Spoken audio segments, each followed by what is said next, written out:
ये क्लियर है? अश्वघोष की बात हो गई हमारी। अश्वघोष कैसे बने, अश्व उनके जो भी ज़रूरत की चीज़ें थी वो हम डिस्कस कर चुके हैं पूरे। क्लियर? कुषाण शासकों ने एक उपाधि धारण की थी, उस उपाधि का नाम बताएं फटाफट मुझे। महाराजा। Very good. इनका ड्रेसअप क्या था? चलिए सबसे पहले हम इनके किनकी बातें कर रहे हैं, ड्रेसअप की बात कर लेते हैं।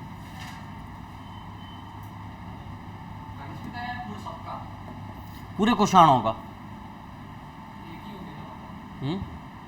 हाँ सब एक ही थे, मैं क्या मना कर रहा हूँ।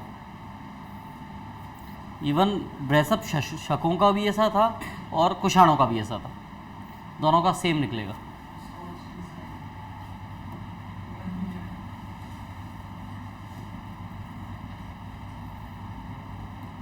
ऐसा भी है। ये अच्छा है, इस पे लिख के देखें।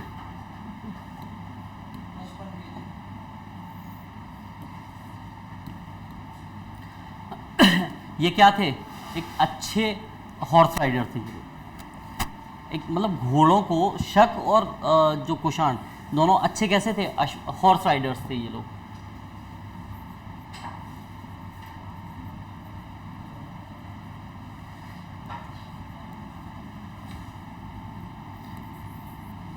Cavalry was good enough to conquer any area.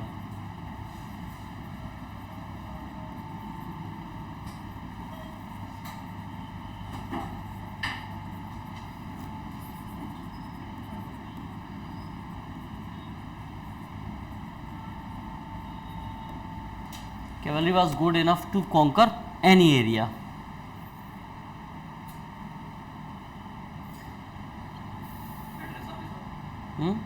बताऊंगा अभी। अफगानिस्तान में एक जगह है बेग्राम।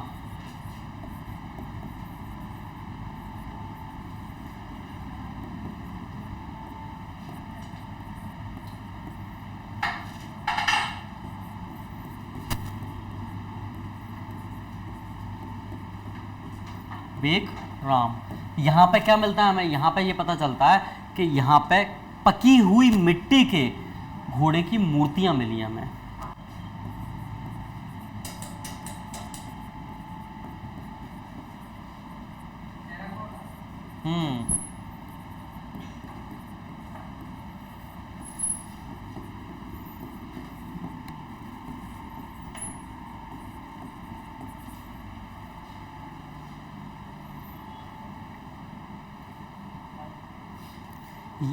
हाँ बेटा, मैं हट जाऊँ, क्लास से चला जाऊँ? नहीं बताओ।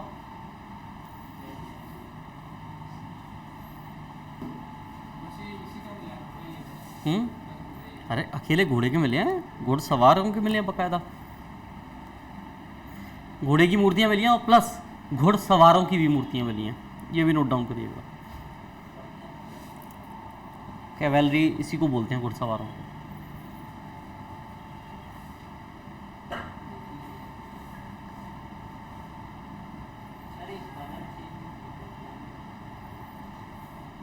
कलर चेंज कर दूं?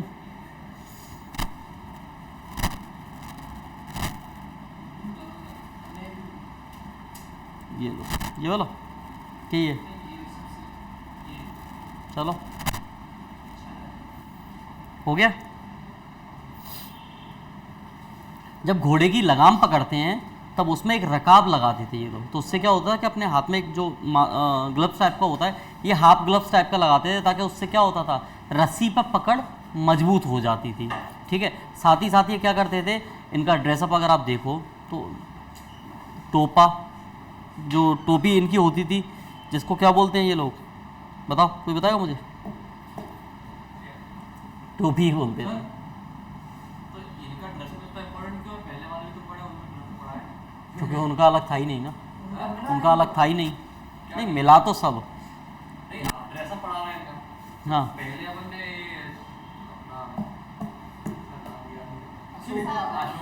हो गया और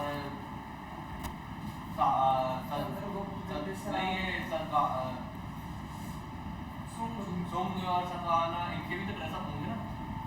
हाँ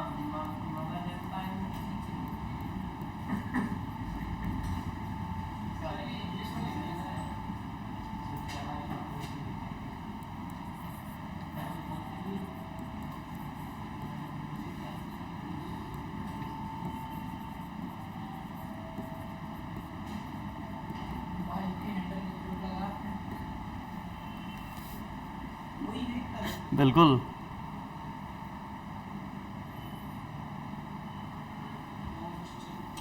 इससे पहले वाला में ड्रेसअप क्यों नहीं मिले? क्योंकि इसीलिए ज़रूरी नहीं था ना कि बूट इससे पहले पहले ही पहने ही नहीं किसी ने। मतलब इनसे पहले ड्रेसअप के एविडेंस नहीं मिले? नॉर्मल ड्रेसअप था, कोई ज़्यादा खास नहीं था। हम पढ़ इसलिए रहे हैं कि यहाँ, हाँ वही थे एक्चुअली। हाँ क्यों, अभी बताया ना मैंने, घुड़सवारों के लिए जो रस्सी में स्ट्रॉन्ग वो रहा स्ट्रैप, इसीलिए तो वो करते थे उसको। तो घोड़े में बांध देंगे ना। हाँ काउबॉय काय के लिए वो गाय के लिए थोड़ी होते थे, इसीलिए उनको थोड़ी काउबॉय बोला जाता। तो ध्यान रखना, इन्हें टोपी, बूट, ठीक है, पगड़ी, पजामा, लंबे कोट इन्होंने पहनते थे, ठीक है ना। तो ये पूरे के पूरे किस तरीके से हो गए थे। अब सोचो बूट चला रहे हैं ये लोग, बूट पहन के आए थे।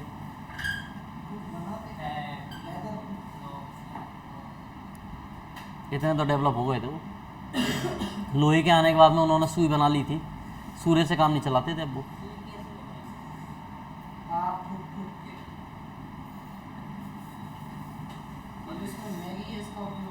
साहिल एक्यूपंक्चर बन जाएगा।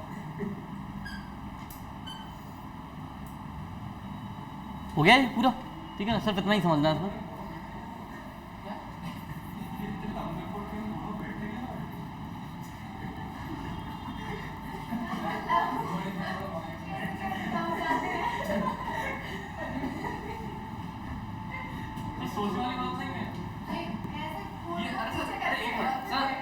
इंसान अपनी जरूरतों के हिसाब से ड्रेसअप रखता है। अब जैसे राजस्थान का आदमी वो नहीं पहनेगा गर्म कपड़े, कश्मीर का आदमी ठंडे कपड़े नहीं, मतलब हल्के कपड़े नहीं पहनेगा, गर्म ही पहनेगा। तो ये लोग भी अब इतने लंबे कोट है, घोड़ों पे बैठना है, लंबे कोट मतलब के यहाँ तक आने वाले, अब घोड़ों पे बैठना है, ये तो बैठता हूँ भाई।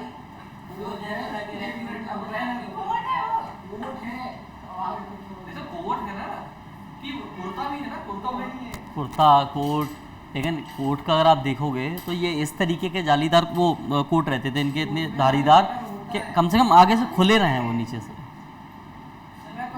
अब प्रॉपर वो क्या बोलते हैं उसको, हिजाब थोड़ी पहनते थे वो, हिजाब थोड़ी पहनते थे। अब आ गया समझ में। हाँ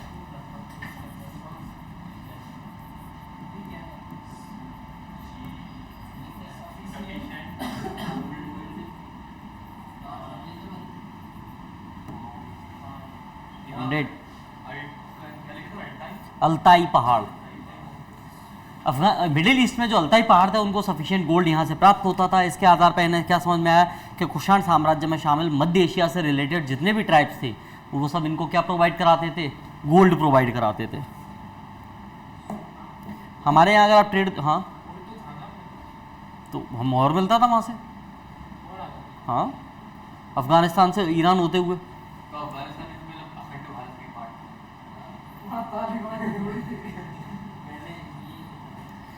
अब भी इन्होंने प्लस एक चीज़ पे और कर लिया कब्जा, ठीक है, एक चीज़ पर कब्जा और कर लिया, उस जगह को बोला जाता है क्या,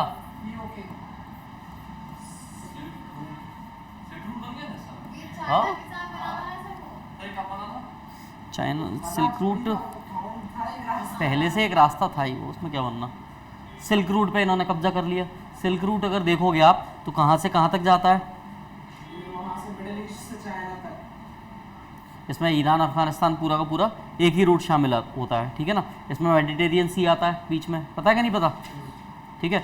और रोमन एम्पायर तक इसमें इंक्लूडेड था, किसमें, सिल्क रूट में। इससे ट्रेड क्या है, इससे एक साथ इतने ज़्यादा स्टेट्स और कंट्रीज जुड़ी हुई थी कि इसको क्या बोला जाने लगा, सिल्क रूट बोला जाने लगा। क्यों, सिल्क कैसा होता है, बहुत ज़्यादा स्मूथ होता है कि नहीं होता। और फिर यहाँ पे जब ये लोग ट्रेड करते थे तब क्या होता था, ट्रेड आसानी से होता था क्योंकि ऑब्स्टिकल्स इतने ज़्यादा नहीं थे यहाँ पे, क्लियर। और इनकी अर्निंग का जो बिगेस्ट सोर्स था, नहीं सिल्क रूट,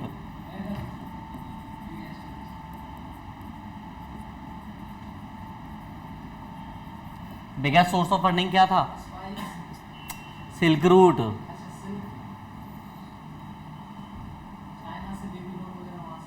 नहीं, चुंगी लगाते थे ये लोग।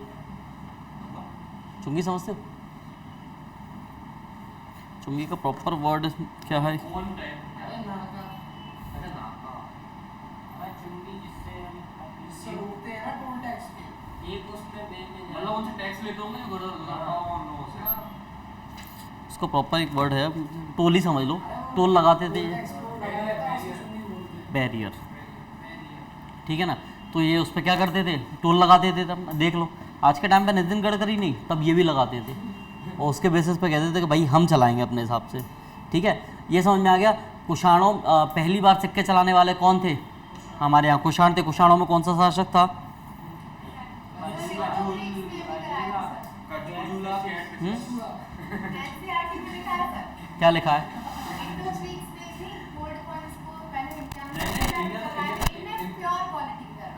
कल भी यही बात तो हुई थी अपनी। कॉपर कौन सा लाए थे ना, कॉपर वाले पेन। कुजुल कैट फिशेस ने क्या चलाया?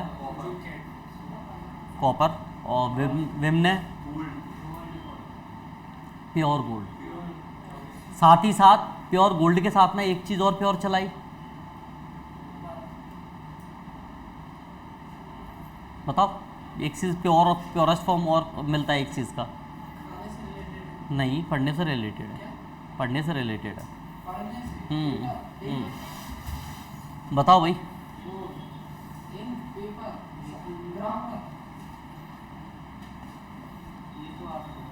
कोई बताओ भाई मुझे, और मैं 1 सेकंड में बता दूंगा अभी। देखो, जैसे प्योर गोल्ड की एविडेंसेस यहाँ से मिले हैं, प्योरेस्ट फॉर्म एक चीज़ का और मिलता है इनके टाइम पे।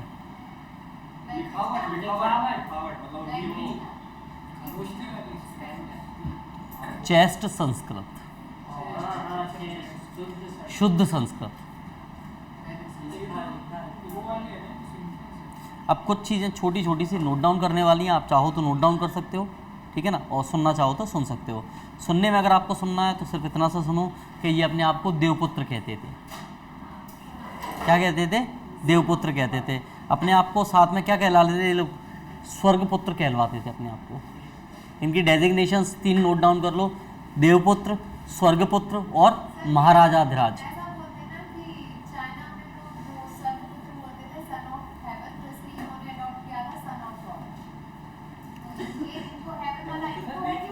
हेवन वाले खुद को ही बोलने लगे थे।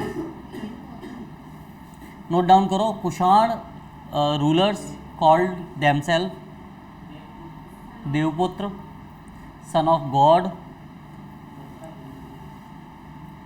देवपुत्र को ही सन ऑफ गॉड बोलते हैं। Son of heaven. नालायक हो, ये क्लास लाइव जा रही है। Son of heaven, son of God, महाराजाधिराज, तीनों।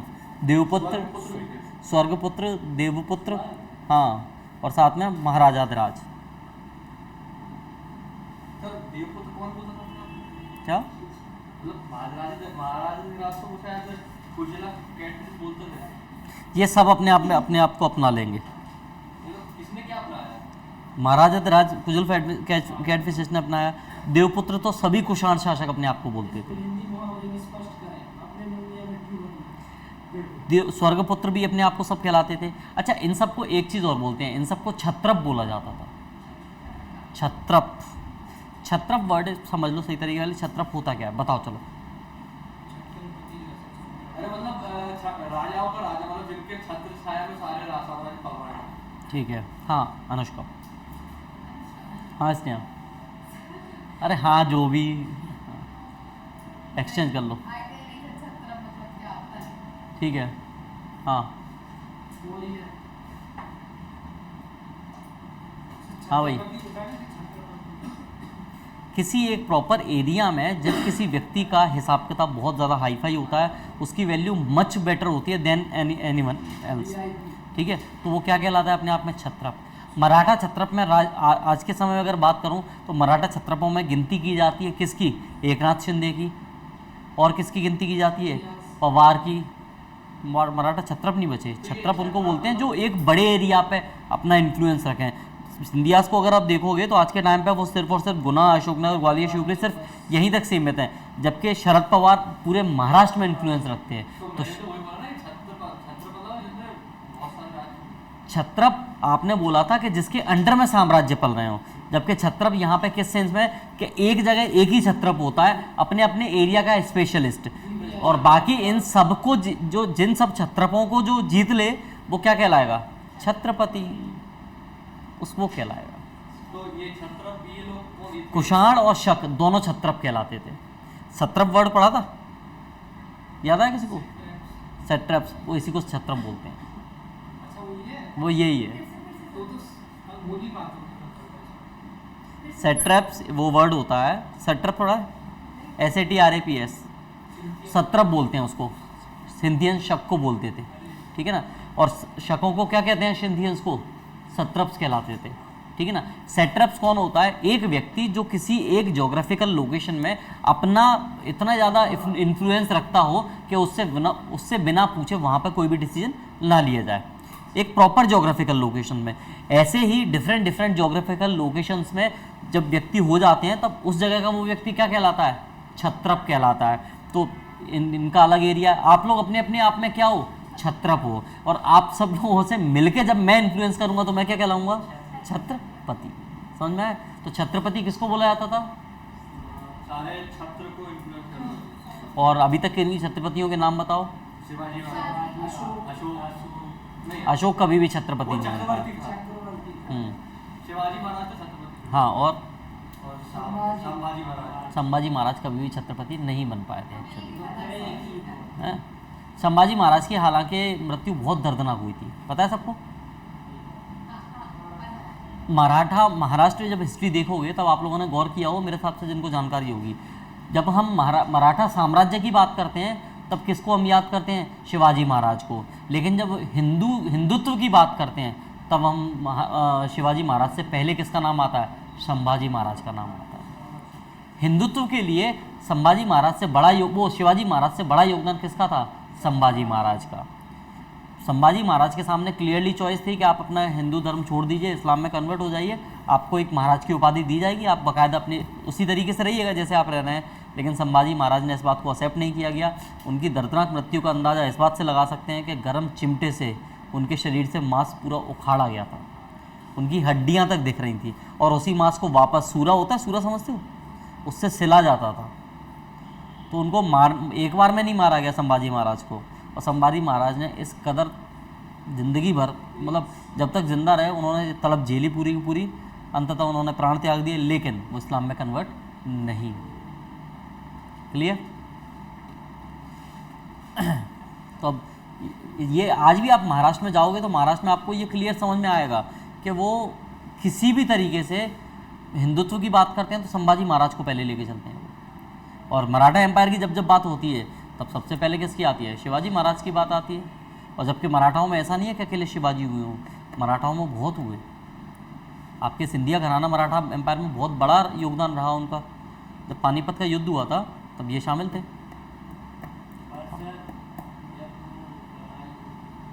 पानीपत का तृतीय युद्ध,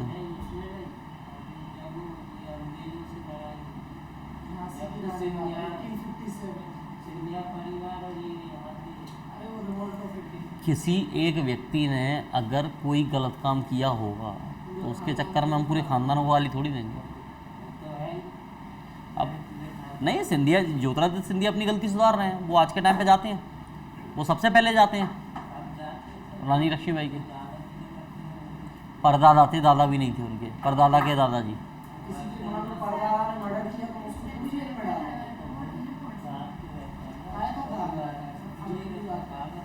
चलो मुझे महायान संप्रदाय के बारे में कोई दो एक बातें और बताओ फटाफट।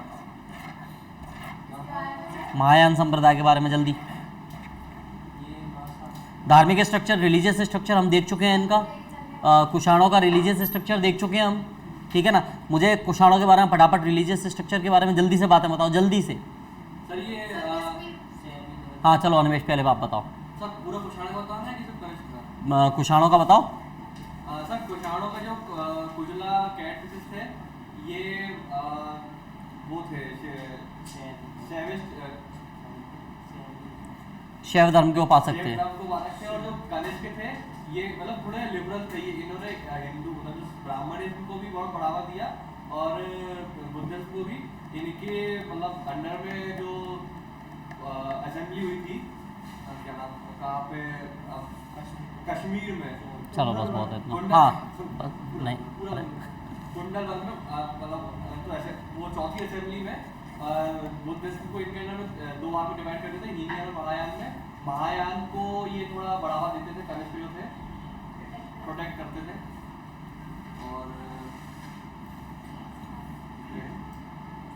और भी है ना बोलने के लिए, बोल नहीं पूरा किसी बात बस। हाँ शाम्भवी, कोई भी एक बात रिलीजियस स्ट्रक्चर के बारे में, कोई भी एक बात जानते हो? नहीं है, ठीक है। साहिल, कोई भी एक बात। सर चाइना में लड़ाई हुई। ये रिलीजियस स्ट्रक्चर से रिलेटेड है। धर्म को नहीं लड़ेंगे। चलो अबे सर इनकी पॉइंट पर रिलीजियस एविडेंस क्या रिलीजियस एविडेंस है? विष्णु वगैरह को हिंदुज्म के भी बहुत से लोगों ने बुद्धिज्म बुद्ध गॉड्स वगैरह दिखाया है। ठीक है। Anushka, very good. हाँ भाई, चैन पे बनाया था ये सेम यहाँ संग्राम यहाँ चैन पे बनाया था कनिष्क मतलब बुद्धिज्म की बहुत। ठीक है, बहुत बढ़िया। इन्हीं अगर मैं शक और ये पूरा इनके ग्रीक्स के या फॉरेन इन्वेडर्स के टाइम की बात, हाँ गरुड़ स्तंभ वेम कैटलिस्ट ने बनवाया था ना। खुद भी तो बोल सकती हो जब बता रही हो उसको तो। अरे नहीं बता नहीं मतलब मैंने हाँ। उसको हाँ बोला तो मैं कंफर्म कर रहा हूँ कि वेम कैटलिस्ट ने गरुड़ स्तंभ बनवाया था ना। बिल्कुल, बहुत सही। क्या बात है, भग जाओ यहाँ से उठ के। वेम ने नाला है। अच्छा वो उसमें बनवाया था यार। क्या दूसरे के कंधे पर रख के वो नीचे नहीं। वासुदेव की आराधना के लिए बनवाया था उन्होंने, ठीक है ना, हेलियोडोरस ने। और वासुदेव से यहाँ पे अभिप्राय किसका है? विष्णु का। ठीक है, याद रहेगा। ठीक है ना। साथ ही साथ इस टाइम पे अगर मैं और भी चीज़ों की बात करूँ तो हमने किस किस का देखा, ये किसका उपासक था? शिव और बौद्ध दोनों का था। हमने महायान के बारे में पढ़ा। इस समय ये क्या करने लगे? गोल्ड का यूज़ करने लगे। महायान मांस खाने लगे, लेविश कपड़े पहनने लगे। ये सारे काम क्या हो गए इनके? कम्प्लीटली रेगुलर हो गए। साथ ही साथ क्या हुआ? मूर्ति पूजा इन्होंने प्रारंभ करने लगी कि नहीं करने लगी? और इसी समय ब्राह्मण भी क्या करने लगे? मूर्ति पूजा में विश्वास करने लगे। इससे पहले ब्राह्मण मूर्ति पूजा करते थे, लेकिन क्या होता था कि हर कोई नहीं करता था। आज के टाइम पे फिर इनके टाइम से जैसे ही मूर्ति पूजा इन्होंने स्टार्ट की, फिर ये क्या करने लगे? ब्राह्मण भी इस समय मूर्ति पूजा करने लगे। अब साथ में महायान जैसे जैसे आगे बढ़ा, फिर दूसरा धर्म क्या होने लगा? पीछे होने लगा। दूसरे धर्म का नाम हीनयान। महायान में ही दो ब्रांच डिवाइड हो गई ना, तो कौन सा दूसरा धर्म कौन सा रहा साथ में? महायान का ही, हीनयान। Very good. महायान में आइडल वर्शिप होती थी, हीनयान में कोई भी आइडल वर्शिप नहीं होती थी। अबे पूरा पढ़ के ही दम लोगे क्या उसको बेचारे का?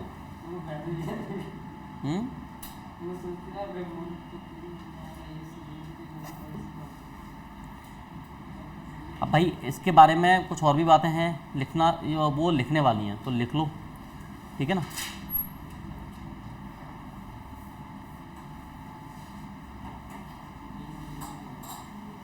कुछ पॉइंट्स हैं नोट डाउन करने वाले हैं, वो तो आई थिंक नोट डाउन करोगे ज़्यादा बेटर है। लगभग अभी तक जितना पढ़ाया पूरा समझ में आया, ठीक है ना। अब नोट डाउन करो कुछ चीज़ें।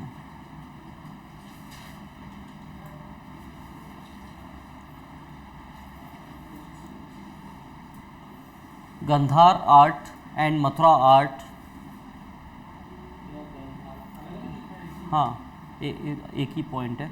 Gandhar and Mathura art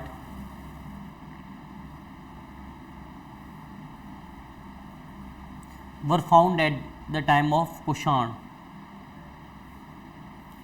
and Kushan, Shaka and Kushan, Kushan and शक, जो भी लिखना हो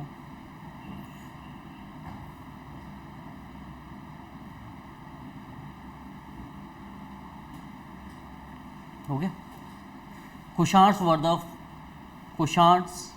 वर the protector of Mathura art.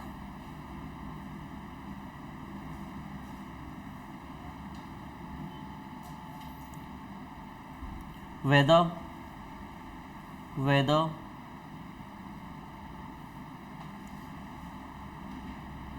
Shak and Kushans both were the protector of Gandhar art.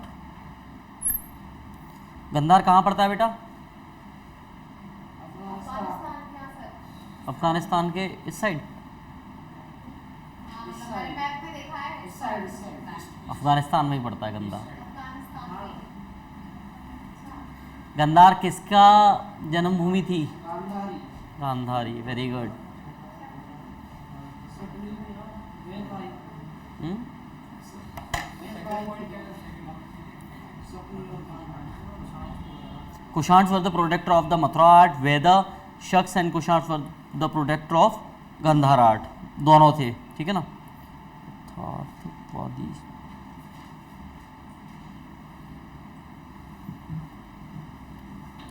Gandhar art was realistic. Sir ये आर्ट का जरा फिर से पढ़ना पड़ेगा। मर्जी है आपकी, नहीं आ सकता कुछ नहीं। मैं क्या पता,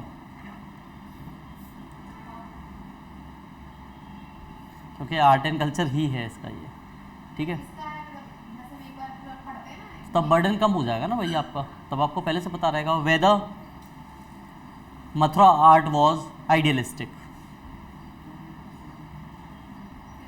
Gandhar art was realistic, whether Mathura art was idealistic.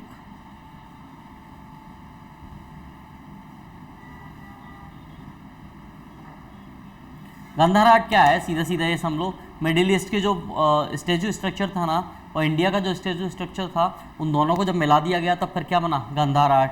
आप देखोगे बुद्ध की जितनी भी मूर्तियाँ वो खड़ी हुई हैं, बिल्कुल इस पोज में है, खड़ी वाली बिल्कुल, वो पूरे कौन सा फॉर्म है? गंधार आर्ट कहते हैं उसे, उसे ही कहते हैं गंधार आर्ट। इवन बुद्ध के जो बाल बने हुए हैं ना, वो भी गंधार आर्ट के फॉर्म में ही है। सारी मूर्ति वाले या बाल बुद्ध की सारी स्नेल वाले बाल, स्नेल तो थे ही नहीं, वो कहावत गलत है। वो बुद्ध की सारी मूर्ति खड़ी हुई नहीं है। आप कुछ बैठे हुए हैं, मैं वो थोड़ी कह रहा हूँ, लेकिन वो गंधार आर्ट है। सांची में सारी बैठी हुई है। वो जो खड़े वाली मूर्ति है ना, वो गंधार आर्ट का स्टाइल है, ठीक है ना?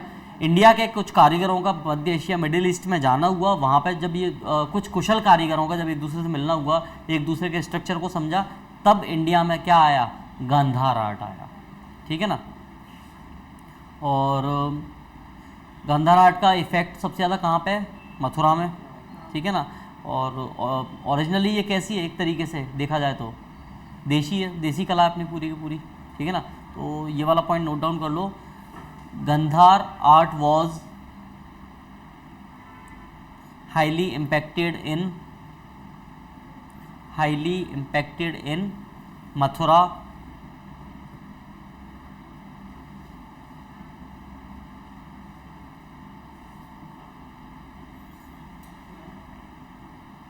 बस इतना ही लिखो। there are a lot of incredible statues of Buddha. There are a lot of incredible statues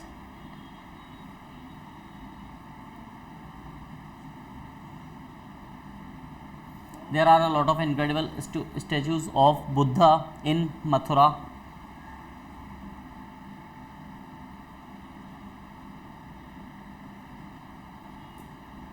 But there is a statue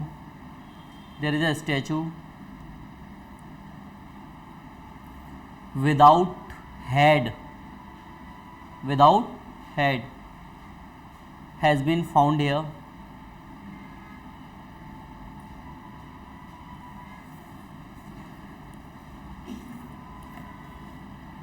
On this statue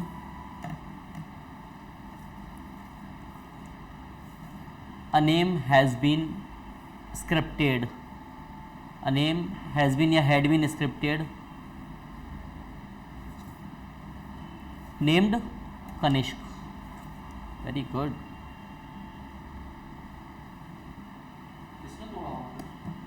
मुझे कैसे पता? हो सकता है बेइज्जती के लिए बनाई टूटा हुआ है। किसी शासक नहीं टूटा हुआ।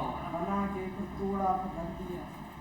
इन मुस्लिम इन्वेडर्स से आएंगे आगे जाके तब आप देखोगे कि उनका काम ही मेन ये रहेगा कि वो यहाँ की मूर्तियों को तोड़ा थाली करा, मंदिरों को तोड़ा है। अच्छा किसी को ये पता है, मुझे यहीं पे चलो आया है तो क्वेश्चन मैं डिस्कस कर लेता हूँ, मूर्तियों को तोड़ने के पीछे रीज़न क्या था?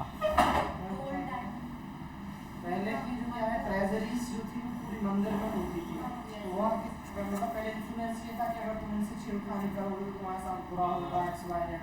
तो वो जो इन्वेडर्स थे वो ये बताते थे कि देखो हमने तोड़ दिया, हमें कुछ नहीं हुआ, जाओ दीजिए। Very good. पढ़ चुके हो मतलब पहले? हाँ नहीं आवाज मुझे आता सुना था, लेक्चर सुना था। आवाज़ हो जा चुनाव लड़ रहा? कहाँ से? पता नहीं है। डुंडा से? अरे ना कोंडा से दम नहीं है, इतने बड़े नहीं हो रहे कोंडा से लड़ेंगे। राजा रजिया देखो महाराष्ट्र में अगर आप देखोगे नागार्जुन, आंध्र प्रदेश में नागार्जुन कोंडा और महाराष्ट्र में अमरावती, दोनों जगह कुछ गुफाएं मिली हैं, ठीक है ना। कुछ फेमस गुफाएं हैं जहाँ पर वॉल्स पे क्या है, बुद्ध की जो फेमस उनकी जीवन कथा के इंसिडेंट्स हुए वो सब दीवारों पे अंकित हैं। कहाँ? अमरावती में और नागार्जुन कोंडा में, ठीक है। साथ ही साथ हाथी गुम्फा इंस्क्रिप्शन में भी एविडेंसेस मिलते हैं, किस चीज़ के? बुद्ध के उनके जीवन से जो इंस्क्रिप्शंस हैं वो वहाँ से ही मिलते हैं, इसके भी एविडेंसेस मिलते हैं। साथ ही साथ जो बौद्ध धर्म के संबंधित सबसे पुराने जो वॉल पिक्चर्स हैं वो कहाँ मिलते हैं, कोई मुझे बताएगा?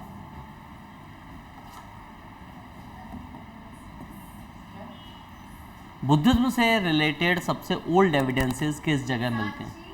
नहीं बनारस। सारनाथ,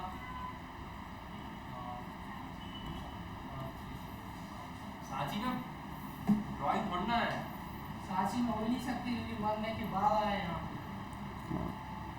मैंने क्या बोला? और इसके अलावा एक और बताओ, एक तो सही है। बनारस में भी है क्या सर?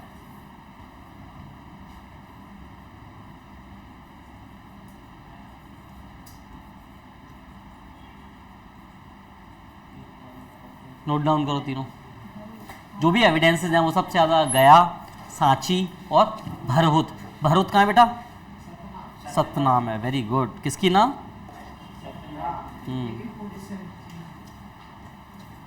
और ये कब के हैं? 2nd BC के हैं पूरे एविडेंसेस।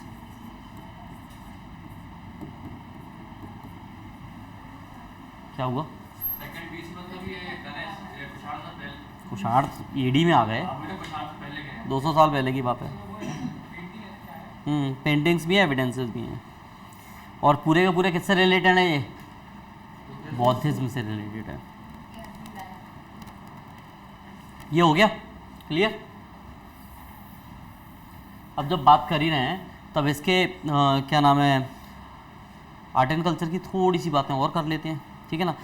जूनागढ़ इंस्क्रिप्शन के बारे में मैंने कल जानकारी दी थी, तो जूनागढ़ इंस्क्रिप्शन के बारे में मुझे ये बताओ कि जो इसका स्ट्रक्चर किस तरीके से था, इंस्क्रिप्शन में जो लैंग्वेज लिखी है वो किस तरीके से थी? संस्कृत।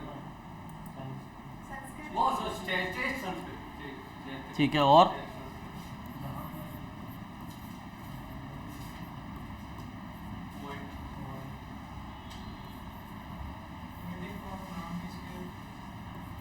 पोएटिक फॉर्म था इंस्क्रिप्शन का।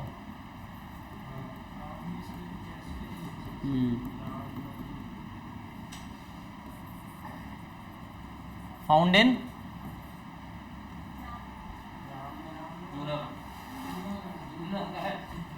क्यों फंसे हो, निकल आओ वहां से, हो गया फंक्शन।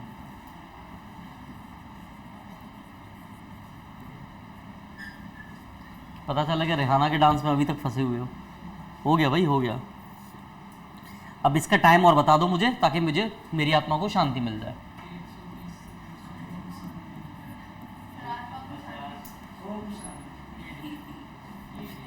हम्म 150 AD की बात है, ठीक है ना। कब की बात है? 150 AD की। और मुझे बताओ कोई और पॉइंट जल्दी। बिल्कुल, इसके अलावा और बताओ। चलो मुझे बताओ, कनिष्क के राजकवि का नाम बताओ।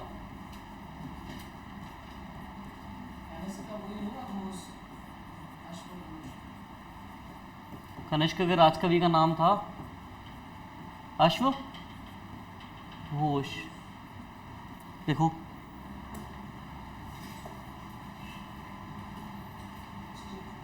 अश्व घोष की फेमस बुक कौन सी है?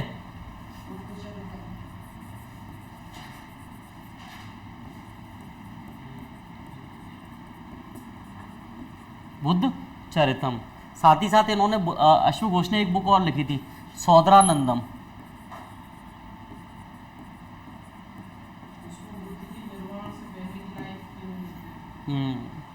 सौदरानंद में अलग कहानी है।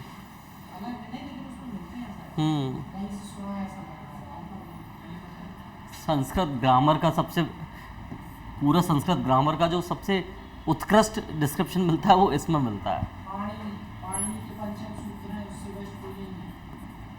अबे हर चीज़ को डिबेटिक क्यों बताते हो? जो बुक कह रही है हम वो पढ़ेंगे, डिबेटिक फॉर्म नहीं बनाना है।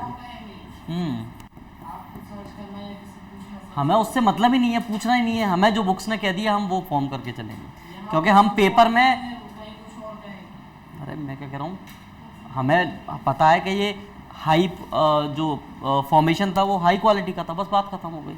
अब हम क्यों कंपेयर करें? हाँ हाँ फालतू की बात है। यहाँ तो अबे का देख के लगता है ये कभी कभी वो तलवार लेके तैयारी खड़ा रहता है। क्यों जबरदस्ती करके डिबेटल करना है, जब बुक में लिखा है क्लियरली कि जो संस्कृत काव्य था वो उत्कृष्ट क्वालिटी, उत्कृष्ट संस्कृत थी इसकी, तो कौन सी मिल जाती? उत्कृष्ट।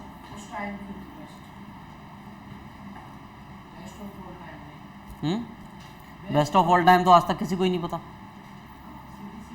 क्योंकि बेस्ट ऑफ ऑल टाइम की हम बात कर रहे हैं तो चेस संस्कृत की बात हमने कुछ समय पहले ही की थी, ठीक है ना, शुद्ध संस्कृत। अब यहाँ पे यूनानी, अगर आप सीरियल्स को देखोगे तो यूनानी सीरियल्स, जो ग्रीक सीरियल्स होते हैं, आज के टाइम पे नाटक होते हैं, तो उनमें क्या होता था? पर्दा प्रथा चलती थी। देखा है आप लोगों ने? नाटक देखे? नाटक में पर्दा लगाया जाता है। ये पहली बार इंडिया में मंच में शुरू किया गया है?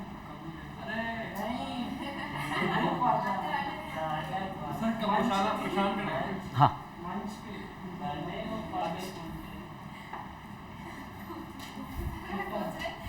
पर्दे का प्रचलन भारतीय नाट्यक्रम में पहली बार किसने स्टार्ट किया? यूनानियों ने स्टार्ट किया। दूसरी बात, फिर महिलाओं ने भी इसी पर्दे को अपना लिया। इसी पर्दे को एक नाम दिया गया, क्या दिया गया? यवनिका। कैसे? यूनानी और इस्लाम में अलग अलग है, दोनों ही अलग रिलीजन है। इस्लाम, अरे कहाँ इस्लाम अब आएगा? इस्लाम का फॉर्मेशन ही नहीं हुआ अभी तो, फॉर्मेशन होगा उसके बाद ही तो आएगा। इस्लाम इंडिया में ही बहुत लेट आता है।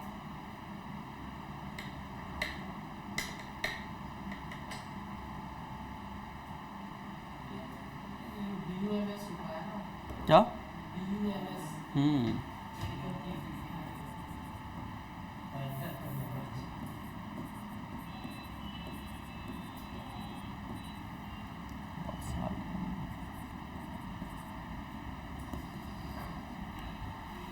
वात्स्यायन, बताओ भाई इसके बारे में कोई जानता हो तो। वात्स्यायन, वात्स्यायन इनकी एक फेमस बुक है।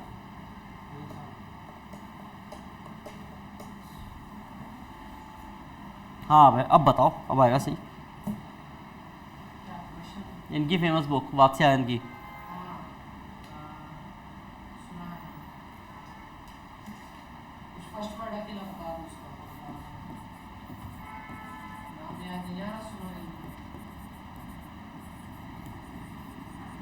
कामसूत्र धार्मिकोत्तर।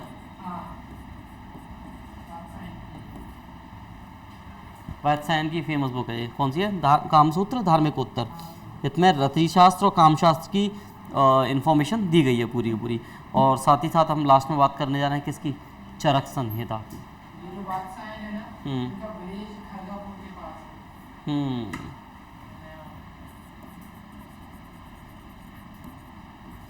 चरक संहिता किसने लिखी? किसने लिखी?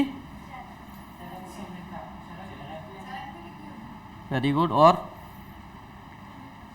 पतंजलि कौन ने लिखी? क्या पतंजलि ने कौन सी लिखी?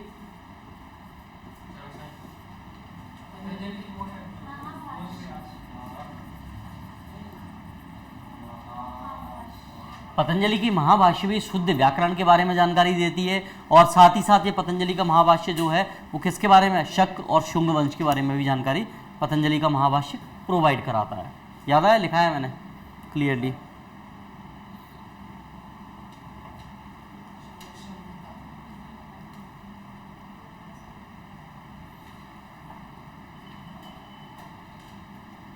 हो गया? कहो तो बाहर चला जाओ। चरक सही ने चरक नहीं लिखी है, इसमें क्या बनता था? चरक संहिता, मेडिकल साइंस की पूरी इन्फॉर्मेशन। आयुर्वेद की जनक है चरक, पतंजलि ने उसका वो किया।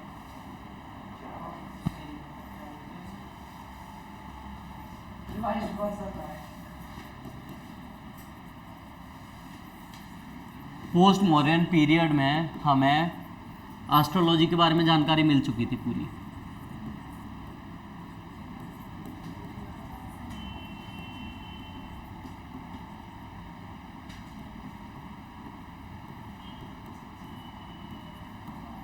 इससे पहले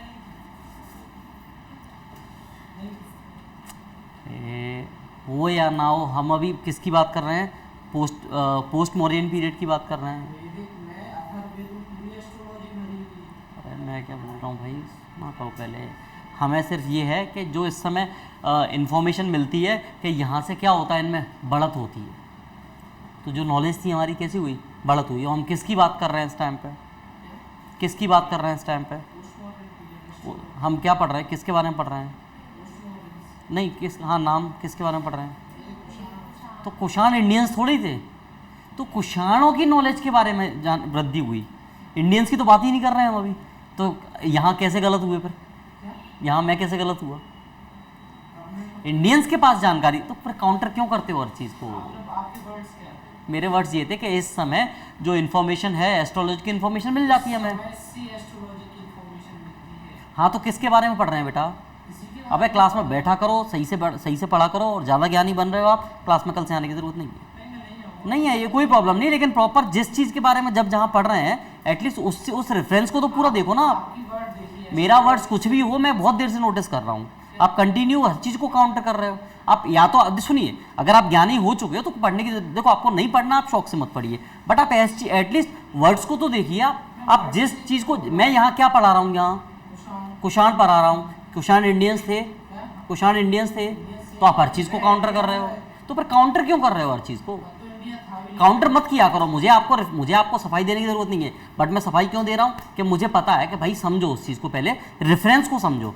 हम इंडियंस का नहीं पढ़ रहे हैं कि पहले एविडेंसेस थे, वो पहले इंडियंस के पास थे। हमारे पास अगर इंडियंस का निकालोगे तो लाखों सालों पुराना है। हमारे जो ग्रंथ मिलते हैं उन तक में एविडेंसेस हैं पूरे एस्ट्रोलॉजी के, खगोल शास्त्र के हैं कि नहीं है। तो फिर यहाँ पे कुषाणों के पास कहाँ से ये जानकारी आई पहली बार? कुषाण ने रिवाइज किया रिवाइज किया होगा तो पहले से तो नहीं थी ना।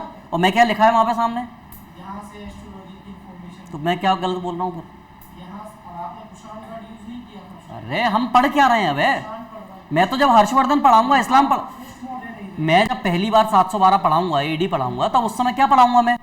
इस्लाम को इंडिया में पहली बार पढ़ाऊंगा। इस्लाम उससे पहले नहीं था क्या? इस्लाम उससे पहले इंडिया में नहीं था। इंडिया में नहीं था ना, लेकिन क्या नाम, मैं जब इंडिया में पढ़ाऊंगा तब इंडिया की बात करूंगा ना। और इससे पहले मैं अगर इस्लाम की किसी भी हिस्ट्री की बात करूंगा तो इस्लाम तो एग्जिस्ट करता था ना।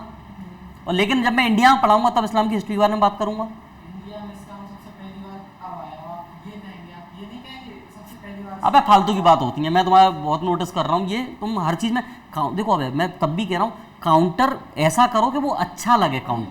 काउंटर तुम ऐसा नहीं करते। तुम देखो, अबे नहीं, मैं इस चीज़ से बिल्कुल मैं बिल्कुल 1% सेटिस्फाई नहीं हूँ। 1% इस चीज़ से सेटिस्फाई नहीं हो तो आप प्रियंक सर से बात कर लीजिए, कोई प्रॉब्लम नहीं है मुझे। बट आप क्लास में बैठोगे, सही तरीके से पढ़ो तो आप पढ़िए, otherwise you are free to go. मुझे 1% पसंद नहीं है इस तरीके से पढ़ाना। यहाँ और भी बच्चे पढ़ रहे हैं, आपके चक्कर में सबको डिस्टर्बेंस होता है, एंड मैं वो नहीं चाहता। क्लियरली आप ऑफिस में जाके बैठिए, अभी चली जाइए।